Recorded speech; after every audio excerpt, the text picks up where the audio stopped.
Ranking every tower in TDX has gone above and beyond Oh yeah. and meticulously ranked every single one of them. Wrong. The title was clickbait. So I am the villain. And I only ranked half of the towers.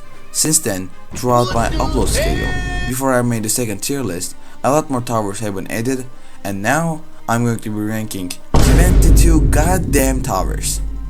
But before the ranking begins, as a level 125 plus TDX enjoyer, I want to address some mistakes that I've done. With more experience, I now want to update the following rankings. These changes are Minelayer bottom pad from E to D, Operator top pad from D to C, Sniper top pad also from D to C, both pads of the petrol boat from C to B, Shotgunner top pad from C to B, Barracks top pad from B to A, Grenadier top pad from B to A, and lowering the farm's top pad from S to A tier. With my overall much more knowledge of the game and hundreds of hours of playtime, I believe this is a generally more accurate version of the tier list. So now, without further ado, let's rank the remaining towers now, shall we?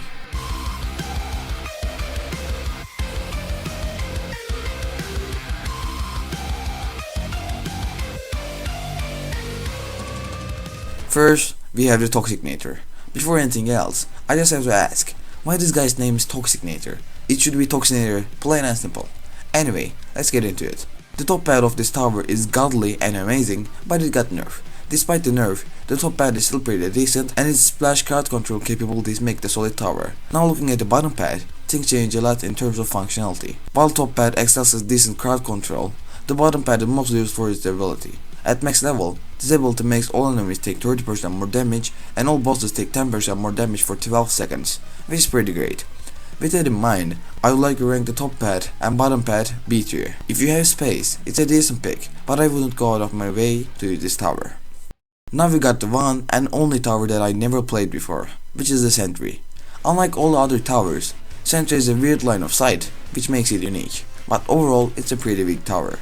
Top pad has 21 range and 235 DPS, while bottom pad has 25 range and 300 DPS.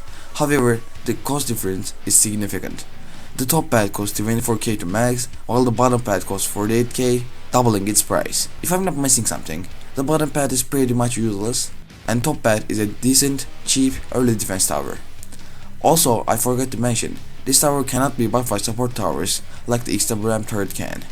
With that all said, I would like to place the top pad at B tier and the bottom pad at C tier. Mid! Next, we have the artillery. For this top pad pretty much removes the tower's gimmick and has generally low DPS, sting at 175, so I wouldn't really recommend using top pad, especially the max version. On the other hand, the bottom pad is one of the most underused towers in the game. All upgrades leading to max are good, and at max, it does a whopping 2100 damage with a 13 splash radius. In most game modes, it hits a minimum of 5 to 6 enemies, which is a lot. It mostly deals over 10k damage every 10 seconds. With that in mind, I'm going to rank this top pad C tier and bottom pad A tier, one of the best splash units introduced to the game yet. Next is the GOAT!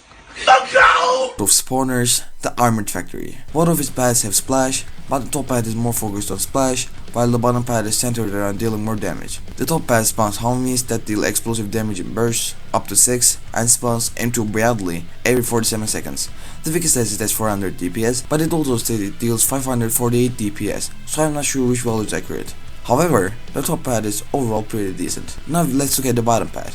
At all levels, it spawns Humvee 2 with 12 DPS, which is bad but alright. It spawns an MRAP every 59 seconds, which deals 60 DPS and has 1000 health. In the last two levels, it spawns M1 Abrams at level 4 and M1X Abrams at level 5, dealing 318 and 637 DPS respectively. So although the bottom pad is more expensive, I would say go for it because its units have a lot of DPS and HP. With all that, I will rank both of its pads A tier. Now we have the GOAT of early TDX experience, which is the Juggernaut. Like the most towers on this tier list, top pad is garbage. It has long range and ignores bullet resistance, but it lacks DPS, having only 333 DPS at max. Even with DJ and other buffs, it only goes up to around 400 to 500, which is genuinely not enough for late game DPS. It can only potentially be a sub DPS tower against bullet resistance enemies. However, if we look at the bottom pad, things change a lot. The bottom pad is about 40k more expensive, but at base with no buffs, it has 825 DPS. And that is why it is the GOAT! With EDJ and other buffs, it can go up to around 1200 DPS. The only problem is its low range, but you can fix it with EDJ, so it's not really an issue. With all that, I will rank his top pad B tier and his bottom pad A tier. Now we have a Railgunner. Like most towers, this guy has 2 pads, and like most towers I mentioned in this video, the top pad is not good. For top pad, maxing out costs $56,000. It deals 525 damage per shot, has 1 pierce, and has 262 DPS. However, because of this guy shoots really slowly, its pierce mostly doesn't work, unlike the pierce of towers like Railgunner. If you compare the values, the bottom pad max is just overwhelmingly better. The bottom pad costs $106,000, nearly double the price of the top pad, but it has 667 DPS, which is almost triple the damage. So you see what I mean? There's a small catch though. The bottom pad isn't really able to be fully buffed by EDJ. EDJ can still buff his range, but because this guy has aim time, and core and other fire rate boosting abilities cannot really help him. But despite that, I will rank his top pad A tier and his bottom pad C tier. Now we have the operator top pad max, which is the Ghost. Well, overall, the Ghost is an upgraded operator. She has cheap and reliable DPS as well as hidden detection, which makes her cost efficient for her DPS. Her top pad has civilian range, is stealthed, and has 314 DPS, which is really great just because of stealth. On top of that, she has a drone ability, which technically has full map range and has 80 DPS, so she actually has 349 DPS for $44,000. But if you look at the bottom pad, it has 395 DPS, which is identical to the top pad's DPS, but with 9 more range. It doesn't have the drone, but it is a stealth grenade ability. This grenade makes friendly allies go invisible for 15 to 25 seconds from level 4 to 5, and it costs $65,000, which is more expensive compared to top pad. Although their DPS is comparable, their abilities are not. While the drone is a great unit with full map range, 80 DPS, and it provides bullet resistance and hidden detection, the bottom pad's ability is nearly useless. Most bosses in game are decently slow, and although that they cannot hit stealth towers directly, their attacks can still splash them. Plus, 15 seconds and 25 seconds are such short time frames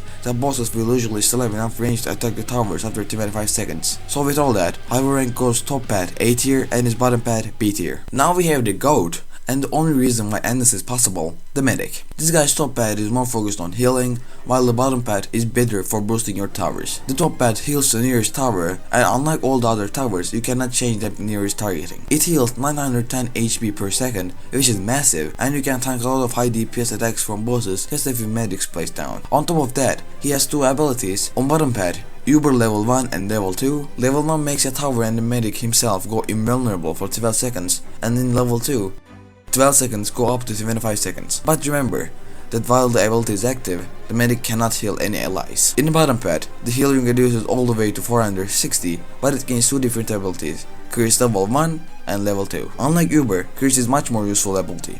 It boosts the tower's damage by 100%, doubling the tower's DPS for 5 seconds, and Curse level 2, which damage buff goes all the way to 200%, tripling the DPS. Unlike the top pad medic's abilities, the medic cannot heal allies while using this ability. Now, although the bottom pad is good, I would say top pad is better, because the main reason you are getting the medic in the first place is for healing. Because of that, I will rank his bottom pad A tier and his top pad S tier. Do I have to talk? If yes, then listen. DPS is not an important factor for this tower. Her range is so small, she cannot deal consistent damage to any enemy. But that 1 slam, or maybe 2, deals heavy damage. On top pad, at max, she deals 455 damage with every hit and stuns every non-boss enemy for 1.45 seconds. She also has an ability that deals 800 damage, applies 50 burn damage for 10 seconds. And most importantly, it stuns every enemy, and I quote, every single enemy, for 1.5 seconds, which is goddamn awesome. No kidding.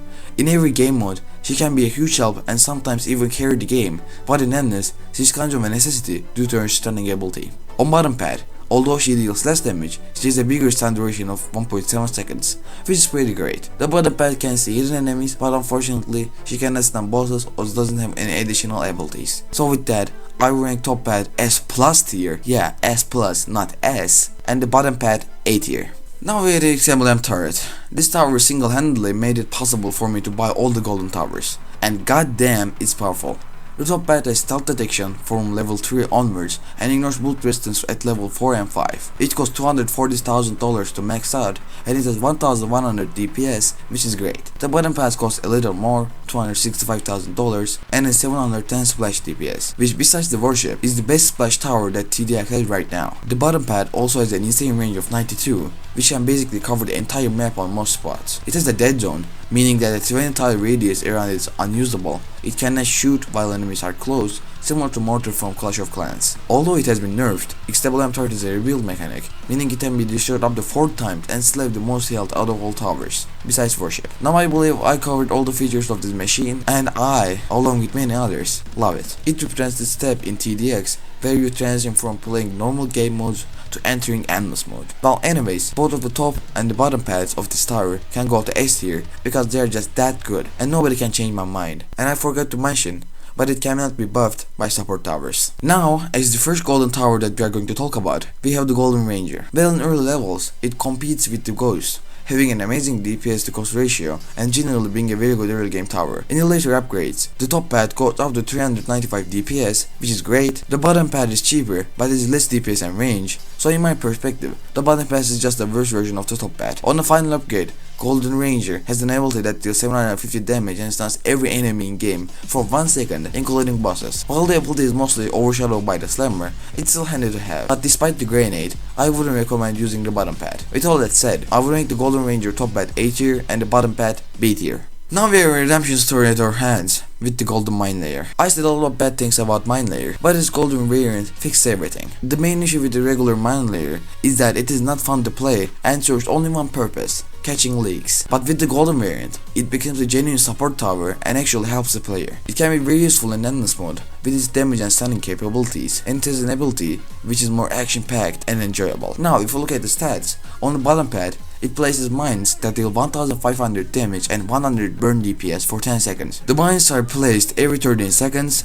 and the majority of the enemies, excluding bosses, can be stunned by these mines. It also has an ability that deals 5500 damage to the strongest enemy and 1500 damage to its surroundings. This ability can also stun bosses, and while the Slammer is still a better stunning tower, the Golden Minelayer can semi-function as a Slammer. With all that said, I rank the bottom path of the Golden Minelayer S tier, and I'm very grateful to TDX team for turning this boring tower into something people can actually enjoy. As for the top pad, it can go to hell though. Now we have the single strongest tower in the game, which is the Warship. The top pad of this monster deals 1385 damage per shot with 1007 DPS splash. This is ungodly DPS. But we haven't gotten into the best part yet. The bottom pad, however, takes things to another level, dealing 15,515 damage per shot, and it has 2,585 DPS splash. The splash radius is unbelievably large for such a massive damage, and if we assume it hits average of 3 to 5 enemies, it can deal between 7,755 and 12,925 DPS. Depending on the circumstances, this tower can deal even more DPS than that. Truly, this machine is an unholy monster. So as expected, top pad goes to S tier and the bottom pad goes to S plus tier. This is our second S plus tier tower on this list. Now we have the newest non-event tower added to the TDX, which is the helicopter. The top pad of this tower has around 2000 DPS and full map coverage. It can see hidden enemies, and on the max level, it even ignores explosive resistance. Overall, the top pad of this tower is very OP and one of the best towers that you can get. On bottom pad, the helicopter has less DPS, probably somewhere around 700 to 800, but it has much faster movement speed and it's stealthed, meaning no enemies can see it. It also reveals stealthed enemies within its range, similar to the C7 drone ability from the Ghost, but unlike the Ghost, it's permanent since the helicopter follows enemies. Additionally, because it's flying, most enemies won't be able to attack it. So with that all said, I will rank this top pad S plus tier and his bottom pad A tier. Now we have the strongest and the most expensive non-event tower in the game, which is the Golden Juggernaut. The top pad has 500 DPS with 1 pierce, has insane range being 40, which can be fully buffed, and it can reach all the way up to 1000 DPS with EDJ and other support towers. Additionally, at levels 4 and 5, it ignores laser resistance, allowing it to deal full damage to all enemies in game. The bottom pad, while is more expensive, has 10 burst range but offers 1500 DPS, which can reach around 2000 stable DPS with EDJ. With full support from all towers, it can climb all the way up to a staggering 7200 DPS, which is ridiculously high. Both pads also have an ability at the max level, which makes the tower unstunned, gives a small 25% DPS boost for 7 seconds, and heals the tower by 1000 health. Given these stats, I would rank the top pad S tier and the bottom pad S plus tier.